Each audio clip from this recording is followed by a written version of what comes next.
بسم اللہ الرحمن الرحیم۔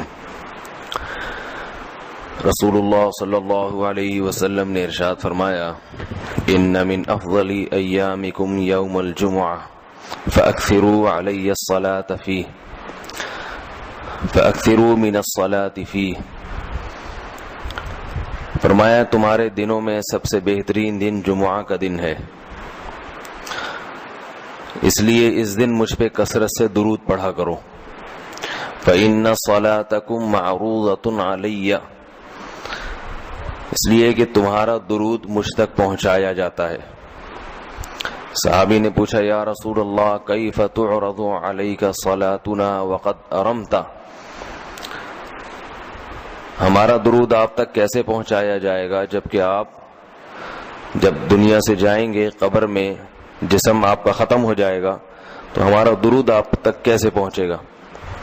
تو آپ صلی اللہ علیہ وسلم نے فرمایا، ان اللہ حرم علی الارض اجساد الانبیاء، اللہ تعالیٰ نے پیغمبروں کے جسموں پر زمین پر پیغمبروں کے جسموں کو حرام کر دیا۔ زمین کسی پیغمبر کے جسم کو کبھی ختم نہیں کرتی۔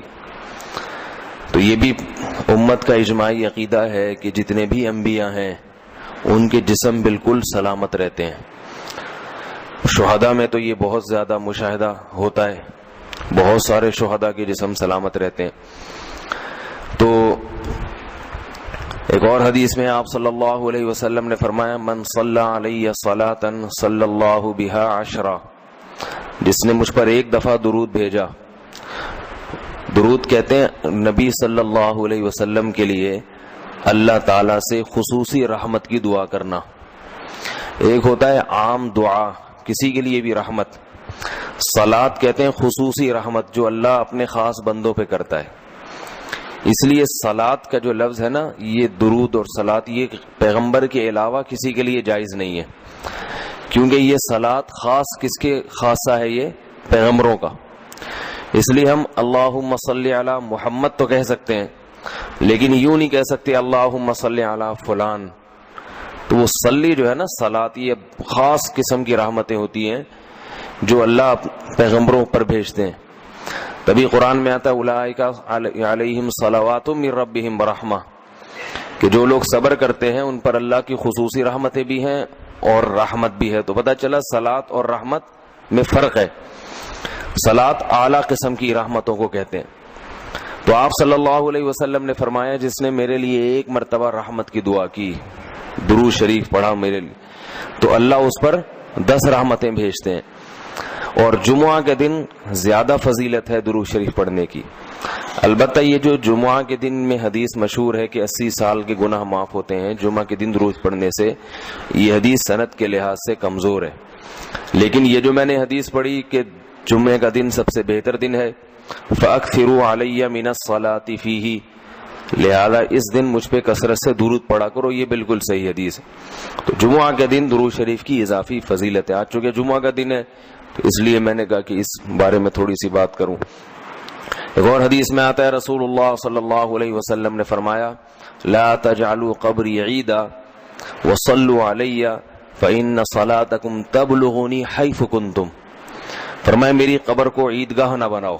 جیسے میلوں کی جگہ ہوتی ہے نا، میلے ٹھیلے، عید پہ جب سب لوگ جمع ہو کے خوشیاں مناتے ہیں، تو جیسے مزاروں پہ ہوتا ہے نا، قوالیاں ہو رہی ہیں اور یہ میلے ٹھیلے ہو رہے ہیں، آج کل دیکھا ہے۔ تو پہلے زمانے میں بھی جب کوئی نیک آدمی دنیا سے جاتا تھا تو لوگ اس کی قبر پہ دھرنے مار کے بیٹھ جاتے تھے، اور وہ مجاور اور یہ سب جو ہمارے یہاں ہوتا ہے۔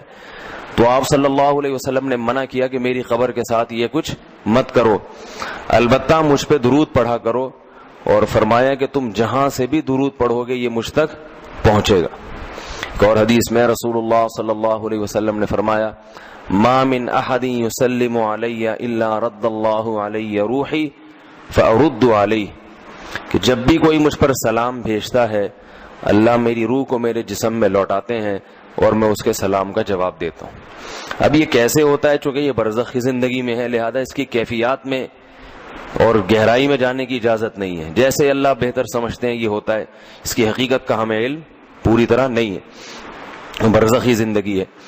اور حدیث میں آتا ہے رسول اللہ صلی اللہ علیہ وسلم نے فرمایا کہ رغم انف رجل ذکرت عندہ فلم یصلی علی، اس شخص کی ناک خاک آلودہ ہو جائے جس کے سامنے میرا نام لیا جائے، میرا تذکرہ ہو اور وہ مجھ پہ درود نہ پڑے۔ ایک اور حدیث میں آپ صلی اللہ علیہ وسلم نے فرمایا البخیل من ذکرت عندہ فلم یصلی علی، وہ شخص کنجوس ہے، بخیل ہے، جس کے سامنے میرا نام آئے اور مجھ پہ درود نہ پڑے۔ یعنی اتنی بڑی شخصیت اور اتنے بڑے محسن اعظم کا تذکرہ آ رہا ہے اور اس کی زبان سے دعا بھی نہیں نکلتی، تو اس سے بڑا کنجوس دنیا میں کون ہو سکتا ہے۔ ایک اور حدیث میں آپ صلی اللہ علیہ وسلم نے ایک شخص کو دعا مانگتے ہوئے دیکھا جس نے درود شریف پڑھے بغیر دعا شروع کر دی، تو آپ صلی اللہ علیہ وسلم نے فرمایا اس نے دعا میں جلدی کی ہے۔ پھر فرمایا تم میں سے جب کسی شخص کو دعا مانگنی ہو تو پہلے اللہ کی حمد و ثنا پڑھے، پھر مجھ پر درود بھیجے۔ قرآن مجید میں بھی اللہ نے حکم دیا ان اللہ و ملائکتہ یصلون علی النبی، کہ اللہ اور اس کے فرشتے، اللہ بھی رحمت بھیجتے ہیں اور فرشتے بھی رحمت کی دعا کرتے ہیں۔ یا ایھا الذین آمنوا صلوا علیہ وسلموا تسلیما، اے ایمان والو تم بھی محمد صلی اللہ علیہ وسلم پر درود بھیجا کرو اور سلام بھیجا کرو۔ درود اور سلام میں فرق یہ ہے کہ درود اللہ کی رحمت اور سلامت کہتے ہیں کہ ہر برائی سے، ہر مشکل سے، ہر مصیبت سے بچائیں۔ تو کمال جبھی ہوتا ہے جب اللہ ہر شر سے بچا لیں اور اضافی رحمتیں بھی بھیجیں۔ تو علماء نے درود شریف کی حکمتوں میں لکھا ہے کہ درود شریف جو اللہ نے ہمیں پڑھنے کا حکم دیا، اس کی بنیادی وجہ تو سب کو معلوم ہے کہ سب سے زیادہ احسانات اس کائنات میں اللہ کے بعد کس کے ہیں؟ محمد صلی اللہ علیہ وسلم۔ تو آپ صلی اللہ علیہ وسلم کے احسانات سب سے زیادہ ہیں انسانیت پر۔ انسان کو انسان آپ صلی اللہ علیہ وسلم نے بنایا، اور اہل اسلام تو سب سے زیادہ ان احسانات کے تلے دبے ہوئے۔ تو ہم کوئی بھی عبادت اگر کر رہے ہیں، دعا بھی اگر مانگ رہے ہیں، تو یہ بھی کس کی وجہ سے توفیق مل رہی ہے؟ نبی صلی اللہ علیہ وسلم، کیونکہ آپ صلی اللہ علیہ وسلم نے ہی یہ ساری چیزیں سکھائی ہیں۔ تو ہر کام میں حکم یہ ہے کہ بھائی جس کا احسان ہے، جس کی وجہ سے تمہیں یہ رہنمائی ملی، تو پہلے اس کا بھی تو کچھ خیال کرو، اس کا بھی جو ہے نا اللہ سے اس کے لیے دعا مانگو تاکہ تمہاری طرف سے بھی کچھ شکر ہو۔ دوسری بات علماء نے لکھی ہے کہ اس میں حکمت یہ ہے کہ درود شریف پڑھنے سے توحید کا عقیدہ مضبوط ہوتا ہے۔ وہ توحید، درود شریف نبی سے دعا نہیں ہے بلکہ اللہ سے دعا ہے، کس کے لیے؟ نبی کے لیے۔ تو پتہ یہ چلا کہ نبی پر بھی اللہ کی رحمتیں ہوں گی، اور دعا کون مانگ رہا ہے؟ ہم مانگ رہے ہیں۔ تو اس میں نبی سے مانگنے کا دروازہ بند کر دیا کہ نبی سے مانگنے کا اسلام میں کوئی تصور نہیں ہے، بلکہ نبی کے لیے بھی اللہ سے مانگا جائے گا۔ تو جب نبی کے لیے بھی اللہ سے مانگنے کا حکم ہے تو اپنے لیے نبی سے کیسے مانگنے کا حکم ہو گیا؟ سمجھ میں آ رہی ہے بات کہ نہیں آ رہی؟ یعنی نبی کے لیے بھی کس سے مانگنے کا حکم ہے؟ اللہ سے۔ تو اپنے لیے کس سے مانگیں گے؟ بطریق اولا، بطریق اولا ہم پھر اللہ سے مانگیں گے۔ تو اس سے عقیدہ توحید مضبوط ہوتا ہے۔ اور تیسری بات یہ کہ علماء نے لکھا ہے کہ جب درود شریف پڑھیں تو اس نظریے سے نہ پڑھیں کہ نبی ہماری دعا کے محتاج ہیں، نبی اللہ کی رحمت کے تو محتاج ہیں، یہ تو درود شریف سے پتہ چلتا ہے، لیکن اللہ کی وہ رحمت اس وقت بھی ہوتی اگر ہم یہ دعا نہ مانگتے۔ تو ہمیں اس لیے ہے کہ ہم بھی انگلی کٹا کے شہیدوں میں نام لکھوا لیں۔ سمجھ رہے ہیں نا؟ اس کی حضرت مولانا اشرف علی تھانوی رحمہ اللہ نے بڑی پیاری مثال دی۔ فرمایا کہ جیسے کوئی بادشاہ اپنے شہزادے پر کچھ انعام کرنا چاہے، بادشاہ تو چاہتا ہے نا اپنی اولاد کو نوازنا، اپنے محبوب شہزادہ اس کا محبوب ہوتا ہے۔ تو آپ اگر بادشاہ سے سفارش کر دیں کہ حضرت یہ تحفہ آپ اپنے شہزادے کو دے دیں یا یہ فلاں چیز اپنے شہزادے کو، تو بادشاہ تو پہلے بھی دے رہا ہے، لیکن آپ کے کہنے سے وہ اور خوش ہو جائے گا، اور خوش ہو جائے گا کہ بھئی دیکھو جو کام میں چاہتا تھا یہ بھی اسی کی درخواست کر رہا ہے۔ تو نتیجہ کیا نکلے گا؟ تھوڑا سا آپ کو بھی دے دے گا وہ، ٹھیک ہے نا، کہ چلو یہ گڑ تم بھی منہ میٹھا کر لو اپنا، تم نے اتنا اچھا کام کیا۔ اور اگر آپ کسی کو حکم دیں اس کے دشمن پہ خرچ کرنے کا، آپ جا کے کہیں بھائی وہ تمہارا دشمن ہے، تمہارا دل چاہتا ہے اس کا گلا دبا دو، تو ایسا کرو اس کو ہدیے ودیے دیا کرو، تو کہے گا میں اس کو گلا دبانا چاہتا ہوں اور تو ہدیے کی ترغیب دے رہا ہے تو میں تیرا بھی گلا دباؤں گا۔ تو دشمن پہ خرچ کرنے کا جب حکم دیا جاتا ہے تو اس سے سامنے والا غصے میں آتا ہے۔ دوست پہ خرچ کرنے کا، احسان کرنے کا جب آپ کسی کو کہیں گے تو وہ خوش ہوتا ہے۔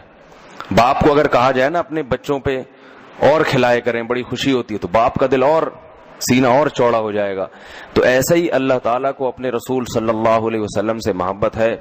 اللہ تو خصوصی رحمتیں بھیجیں گے ہی، لیکن ہم اگر اللہ سے درخواست کر دیں گے کہ اللہ تو خصوصی رحمتیں بھیج، تو اس میں تھوڑی سی ہماری بھی کیا ہو جائے گی، دخل اندازی ہو جائے گی۔ اللہ تو ویسے ہی کر رہا ہے، تو اللہ کہے گا چلو تو نے بھی سفارش کر دی تو ان پہ تو کر ہی نہ ہوں، یہ 10 رحمتیں تجھ پر بھی ہو جائیں گی۔ اور چوتھا فائدہ کیا ہے درود شریف پڑھنے کا، کہ انسان کے دل میں محمد صلی اللہ علیہ وسلم کی محبت بڑھتی ہے۔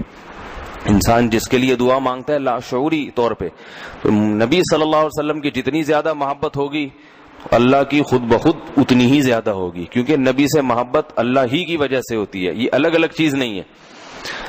اللہ کے رسول ہے نا، اسی وجہ سے تو ہے، تو جتنی محبت بڑھے گی اللہ کی محبت اتنی زیادہ۔ اور پانچواں فائدہ کہ جتنی نبی کی محبت ہوگی، انسان کو جس سے محبت ہوتی ہے اس کی اتباع آسان ہوتی ہے، بغیر دلیل کے بھی مانتا چلا جاتا ہے۔ جس سے نفرت ہوتی ہے نا، اس سے ہر بات پہ دلیل، کیوں بھائی ایسا کیوں ہے؟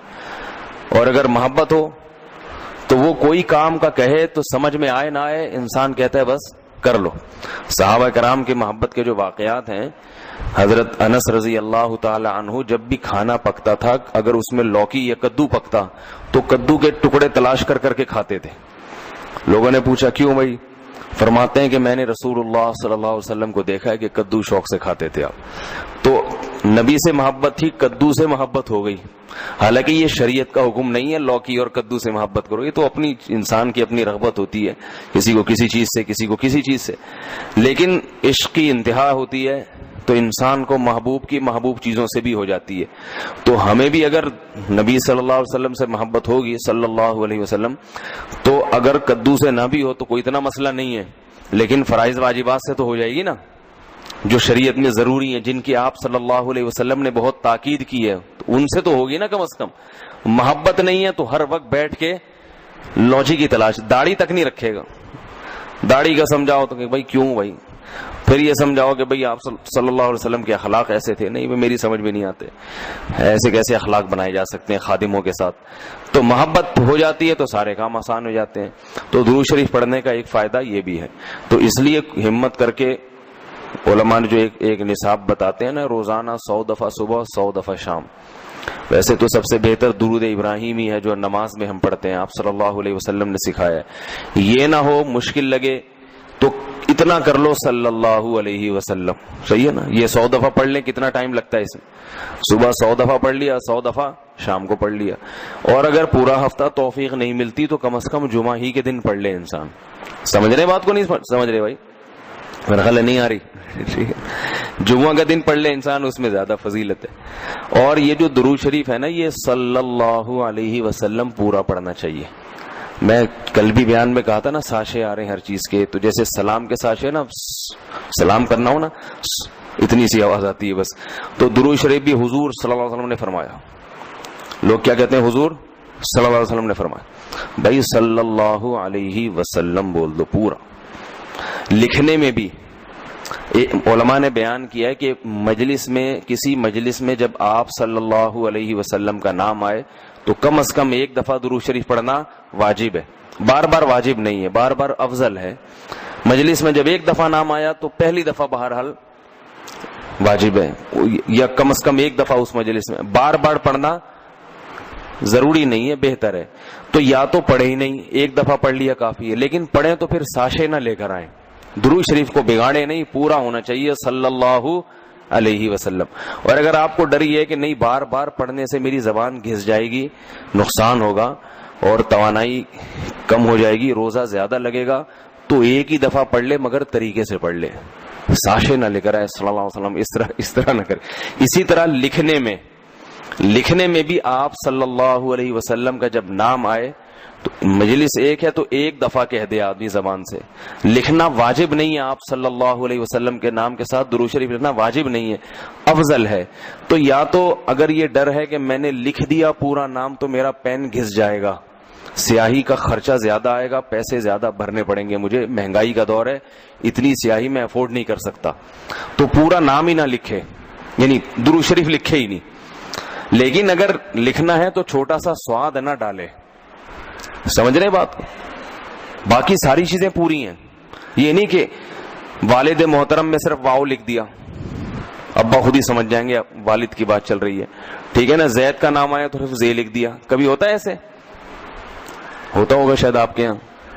اور جتنی باتیں آ رہی ہیں صرف کچھ ساشے پیش کر دی, ایسا نہیں ہے. جب درود شریف لکھنے کی بات آتی ہے تو صرف چھوٹا سا سواد ڈال دیا. تو بھائی اتنی تکلیف اگر ہو رہی ہے تو نہ لکھو, کوئی فرض تھوڑی ہے.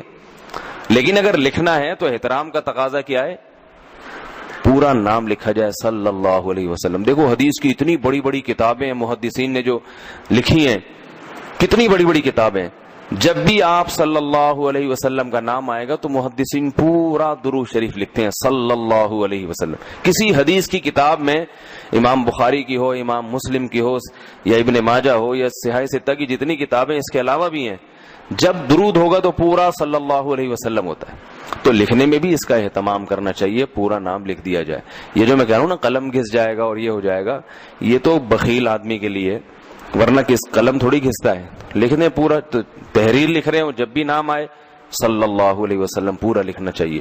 اللہ تعالی عمل کی توفیق عطا فرمائے. ایک چھوٹی سی آخر میں بات سن لیں کہ آپ صلی اللہ علیہ وسلم کا جو لقب ہے نا, لوگ مختلف ناموں سے پکارتے ہیں. کوئی کہتا ہے حضور اکرم صلی اللہ علیہ وسلم نے فرمایا, یہ بھی ٹھیک ہے, آپ سب سے اکرم ہیں. کوئی کہتا ہے سرور دو عالم صلی اللہ علیہ وسلم نے فرمایا. کوئی کہتا ہے حضور صلی اللہ علیہ وسلم نے فرمایا. یہ سب ٹھیک ہے نام, لیکن سب سے بہترین جو نام آپ کے لیے ہے رسول اللہ صلی اللہ علیہ وسلم, کیونکہ اس سے بڑا لقب کوئی بھی نہیں ہے. رسول اللہ کا مطلب اللہ کے سفیر, تو یہ سب سے بڑا منصب ہے. اس لیے عام استعمال میں جو صحابہ کا بھی طریقہ تھا, نبی اللہ, صحابہ کیا کہتے تھے, نبی اللہ یا رسول اللہ. تو محدثین بھی جو لفظ آپ کے لیے استعمال کرتے ہیں رسول اللہ صلی اللہ علیہ وسلم یا نبی اللہ.